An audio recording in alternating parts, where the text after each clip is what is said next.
السلام علیکم ورحمۃ اللہ وبرکاتہ۔ بسم اللہ الرحمن الرحیم۔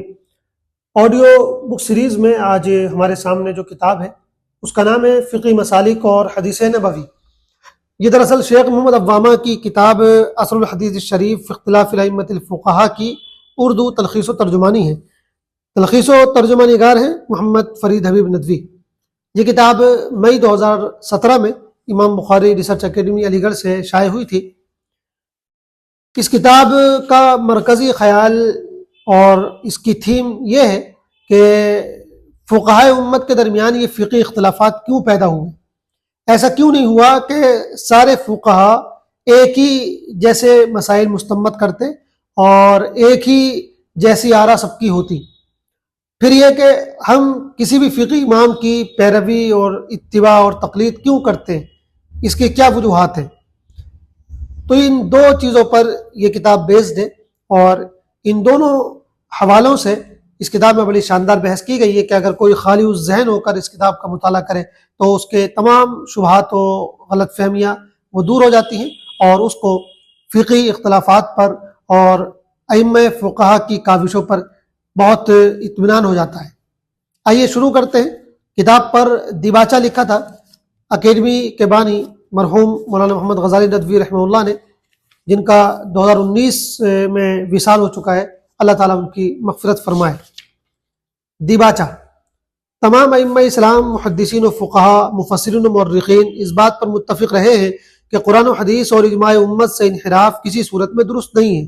ان سب نے ہمیشہ اس بات پر زور دیا ہے کہ اللہ کے رسول صلی اللہ علیہ وسلم کی سنتوں اور آپ کی احادیث مبارکہ سے ہر قدم پر روشنی حاصل کرنا ضروری ہے۔ ائمہ اربعہ بھی اپنے قول و عمل سے ہمیشہ اسی بات کی تاکید کرتے رہے۔ انہوں نے پوری زندگی اللہ کے رسول کے قول و عمل کی تحقیق، آپ کے اسوے کی تلاش، آپ کی منشا کو سمجھنے اور آپ کی سنت سے مسائل مستنبط کرنے میں گزار دی۔ انہوں نے احادیث کی تصحیح و تضعیف کا فریضہ بھی انجام دیا، روات کی جرح و تعدیل بھی کی، متعارض نصوص میں کبھی جمع و تطبیق اور کبھی ایک کے منسوخ یا مرجوح ہونے کی تحقیق بھی کی۔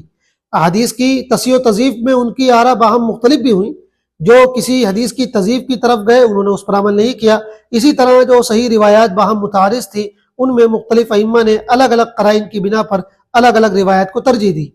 لیکن افسوس کی بات یہ ہے کہ ان تمام تفصیلات سے قطع نظر کرتے ہوئے بعض حضرات جب کوئی صحیح حدیث دیکھتے ہیں اور ائمہ میں سے کسی کا عمل اس کے خلاف پاتے ہیں تو فوراً اس امام کے عمل کو غلط سمجھنے لگتے ہیں اور اس مسئلے میں کسی کے لیے اس امام کی اتباع کو درست نہیں سمجھتے۔ وہ اس امکان پر غور نہیں کرتے کہ ہو سکتا ہے اس مسئلے میں امام کے پاس اس سے زیادہ مضبوط دلیل موجود ہو یا یہ روایت امام کے نزدیک ضعیف یا مرجوح یا منسوخ ہو۔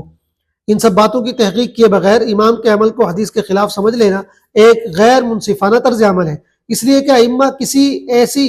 روایت کو ترک نہیں کرتے جو بالاتفاق صحیح بھی ہو اور اس کے معارض کوئی دوسری نص بھی موجود نہ ہو۔ وہ کسی روایت سے عدول صرف اس وقت کرتے ہیں جب روایت کی صحت میں کلام ہو یا پھر کوئی دوسری معارض نص موجود ہو۔ اب ظاہر ہے کہ اگر کوئی فقیہ کسی حدیث کو ضعیف سمجھ کر اس پر عمل نہیں کرتا تو اسے حدیث کا مخالف نہیں کہا جا سکتا، خاص طور پر اس اصول کو سامنے رکھتے ہوئے کہ احادیث کی تصحیح و تضعیف ایک اجتہادی امر ہے۔ اسی طرح اگر ایک روایت کسی کے نزدیک ضعیف ہے اور کوئی دوسرا امام اسے اپنے اصولوں کے مطابق صحیح سمجھ کر اس سے مسائل مستنبط کرتا ہے، جیسے مرسل حدیث کو امام شافعی ضعیف اور ناقابل استدلال مانتے ہیں جبکہ امام ابو حنیفہ، امام مالک اور امام احمد اسے حجت مانتے ہیں، تو ایسی روایت سے استدلال کرنے پر انہیں یہ الزام نہیں دیا جا سکتا کہ وہ ضعیف حدیث پر عمل کرتے ہیں، اس لیے کہ وہ احادیث ان کے نزدیک صحیح ہیں، اس وجہ سے ان کے اور ان کے متبعین کے لیے ان پر عمل کرنا درست ہے۔ اسی طرح وہ مسائل جن میں نصوص متعارض ہیں ان میں سے کسی ایک نص پر ایسا اصرار ہرگز درست نہیں ہے جس سے دوسرے نصوص کی تکذیب ہوتی ہو یا دوسری نص کی اتباع کرنے والے شریعت سے انحراف کے مجرم قرار پاتے ہوں، اس لیے کہ متعارض نصوص میں قرائن سے کسی ایک نص کو اختیار کرنا ایک ایسا عمل ہے جس میں اختلاف رائے کی ہم وقت گنجائش ہے، اور ایسے مسائل میں اپنی رائے پر حد سے زیادہ اصرار عدل و انصاف کے تقاضوں کے خلاف ہے۔ یوں بھی احادیث کی تصحیح و تضعیف ہو یا متعارض نصوص میں سے کسی ایک کو اختیار کرنا، یہ سب باتیں اجتہادی امور سے تعلق رکھتی ہیں جن میں نقاش کی گنجائش ہمیشہ ہے، البتہ ان کی بنیاد پر طعن و تشنیع یا تضلیل و تفسیق بالکل درست نہیں۔ دوسری بڑی غلط فہمی بعض مخلصین کے ہاں یہ پائی جاتی ہے کہ وہ یہ باور کر لیتے ہیں کہ ائمہ کے متبعین اپنے ائمہ کی اتباع رسول اللہ صلی اللہ علیہ وسلم کے مقابلے میں کرتے ہیں، اور وہ احادیث کے مقابلے میں اپنے ائمہ کی بات کو زیادہ وزن دیتے ہیں، حالانکہ یہ نہایت گھناؤنی بات ہے جس کا تصور بھی کسی مسلمان سے نہیں کیا جا سکتا۔ سچی بات یہ ہے کہ ائمہ کے متبعین اپنے امام کی اتباع رسول اللہ صلی اللہ علیہ وسلم کے مقابلے میں نہیں کرتے۔ وہ اللہ کے رسول کے علاوہ نہ کسی کو اسوہ سمجھتے ہیں، نہ مطاع، نہ حجت۔ وہ اگر کسی کی اتباع کرتے ہیں تو صرف اس وجہ سے کہ رسول اللہ صلی اللہ علیہ وسلم کی اتباع کے دو ہی راستے، پہلا یہ کہ انسان خود علوم اسلامیہ میں ایسی مہارت پیدا کر لے کہ وہ قرآن و حدیث سے مسائل مستنبط کر سکے، یعنی قرآن و حدیث، اصول تفسیر و اصول حدیث پر اسے عبور حاصل ہو اور مسائل مستنبط کرنے کے طریقہ کار پر بھی اس کی گہری نظر ہو۔ ایسی صورت میں خود قرآن و حدیث سے مسائل مستنبط کرنے سے کوئی نہیں روکتا ہے۔ دوسرا راستہ یہ ہے کہ اگر ہمیں قرآن و حدیث پر عبور حاصل نہیں ہے تو جن لوگوں کو عبور حاصل ہے ہم ان کی اتباع کریں۔ دنیاوی امور میں بھی یہ قاعدہ مسلم ہے کہ یا تو انسان خود اتنا باصلاحیت ہو کہ اپنے امور میں صحیح فیصلے کر سکے، ورنہ اس پر ضروری ہوتا ہے کہ کسی باصلاحیت اور تجربہ کار شخص سے مشورہ اور رہنمائی لے۔ مثلا کسی کے بچے کی طبیعت خراب ہو جائے اور آپریشن کی ضرورت ہو تو دو صورتیں ہو سکتی ہیں، یا تو وہ خود ڈاکٹر ہو کہ اپنے بچے کا آپریشن کر سکے، یا پھر کسی ڈاکٹر سے آپریشن کرائے۔ اگر وہ خود ڈاکٹر نہ ہو اور پھر بھی کسی ڈاکٹر سے آپریشن کرانے کے بجائے جرأت بیجا کے ساتھ خود ہی آپریشن کر ڈالے تو یہ علاج نہیں بلکہ موت کو دعوت دینا ہے۔ یہ ایک فطری اصول ہے۔ اسی اصول کے تحت ائمہ کے متبعین بھی کسی امام کی اتباع صرف اس وجہ سے کرتے ہیں کہ وہ خود قرآن و حدیث سے مسائل مستنبط نہیں کر سکتے ہیں۔ متبعین اصل چیز رسول اللہ صلی اللہ علیہ وسلم کی اتباع کو سمجھتے ہیں اور اپنے ائمہ کی پیروی بھی صرف اطاعت رسول کی خاطر کرتے ہیں۔ اس کا اندازہ اس بات سے لگایا جا سکتا ہے کہ بے شمار مسائل میں جب ان پر امام کی غلطی واضح ہو گئی تو انہوں نے اس مسئلے میں امام کے مسلک کو چھوڑ دیا اور حدیث پر عمل کیا۔ خود امام ابو یوسف اور امام محمد نے بہت سے مسائل میں اپنے استاد امام ابو حنیفہ سے اختلاف کیا۔ بعد کے حناف نے جس رائے کو زیادہ قوی دیکھا اسی کو مفتوی بنایا۔ امام طحاوی اور ابن الحمام وغیرہ نے بھی بہت سے مسائل میں امام صاحب کی رائے سے عدول کیا۔ متاخرین حناف میں شاہ ولی اللہ، مولانا ظفر احمد عثمانی اور دیگر بہت سے حضرات ہیں جنہوں نے متعدد مسائل میں امام صاحب کے بعض مسائل کو دلائل سے مرجوع قرار دیا۔ اس زمانے میں بھی شیخ وابا زحیلی اور بر صغیر پاک و ہند میں مولانا تقی عثمانی اور مولانا خالد سیف الرحمانی وغیرہ نے دلائل کی بنیاد پر بعض مسائل میں امام صاحب کے مسلک کے برعکس فتویٰ دیا۔ اسی قبیل سے فقہ اکیڈمی انڈیا کے بعض فتاوی بھی ہیں جن میں فقہ حنفی سے خروج کیا گیا ہے۔ یہی حال دوسرے مسالک کا ہے۔ ان کے یہاں بھی ائمہ کی اتباع کے وقت یہ بات ہمیشہ ملحوظ رکھی گئی کہ اگر کسی مسئلے میں امام کی بات کا قول رسول صلی اللہ علیہ وسلم کے خلاف ہونا قطعی طور پر واضح ہو جائے تو امام کی بات رد کر دی جائے گی۔ محققین علماء نے ہمیشہ ایسے لوگوں پر تنقید بھی کی ہے جو تقلید میں غلو کر کے ائمہ کی اتباع کرتے ہوئے حدیث کو رد کر دیتے ہیں۔ مولانا اشرف علی تھانوی فرماتے ہیں بعض اہل تعصب کو ائمہ کی تقلید میں ایسا جمود ہوتا ہے کہ وہ امام کے قول کے سامنے احادیث صحیحہ غیر معارضہ کو بے دھڑک رد کر دیتے ہیں۔ میرا تو اس سے رونگٹا کھڑا ہو جاتا ہے۔ خدا تعالیٰ ایسے جمود سے بچائے۔ اشرف الجواب جلد 2 صفحہ 127 بحوالہ غلو فی الدین، مولانا شعیب اللہ خان مفتاحی صفحہ 182۔